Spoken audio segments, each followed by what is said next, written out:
tia bát đây mấy tới tia bát đây cứ tia đây tự bát là ngài lâu dương mơ là tia nè một tia thật từng tia đầu chẳng bạn hai chừng một tia cứ chưa đầu chiên chẳng bạn thỏm đàแต่យើងធ្វើទ្វាខណៈធ្វើចូលខណៈ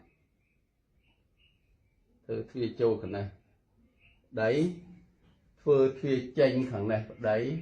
បាទនេះក្រោយផ្ទះធ្វើទ្វាចេញចូលខុសហើយយើងមកចូលខាងនេះបាទធម្មតាចូលយើងត្រូវចូលចឹងចូលខាងទៅផ្ទះហើយចេញទៅខាងក្រោយចឹងចេញទៅចឹងដល់យើងធ្វើចូលចឹងឬក៏យើងធ្វើចូលចឹងឬក៏យើងធ្វើចេញចំហៀងចេះឬក៏ចេញចំហៀងចេះគេហៅថាទ្វាបាត់ប្តីឬក៏ហៅថាផ្ទះបាត់ប្តីក៏បានបាទ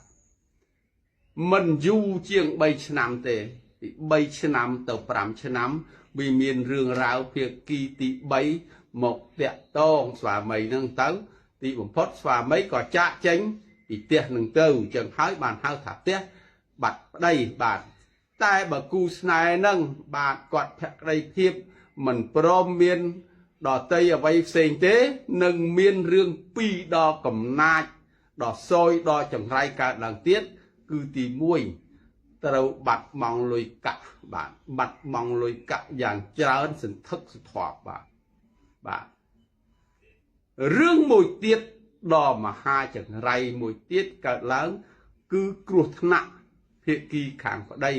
រហូតដល់បាក់ឆ្អឹងដៃបាក់ឆ្អឹងជើងបាក់ឆ្អឹងជំនីបាក់ឆ្អឹងខ្នងអីចឹងទៅបាទឬក៏អាចថាមានជំងឺណាអ្វីមួយធ្ងន់ធ្ងរសាហាវឈានទៅដល់ការវះកាត់ធ្ងន់ធ្ងរដូចនេះជាដើមអញ្ចឹងមានន័យថាផ្ទះដែលមានទ្វារចេញចូលផ្នែកខាងខ្លាខាងមុខក៏ដោយខាងកណ្ដាលក៏ដោយខាងក្រោយក៏ដោយឲ្យតែមានទ្វារចេញចូលបាទចំហៀងបាទខាងខ្លាបាទក្នុងក្បួនហុងស៊ុយបាទប្រសិទ្ធធានាថាជាផ្ទះបាត់ប្តីបើវីដេអូនេះមានប្រយោជន៍សូម share បន្តដើម្បីចែកគ្នាដឹងឮនិងធ្វើការសិក្សា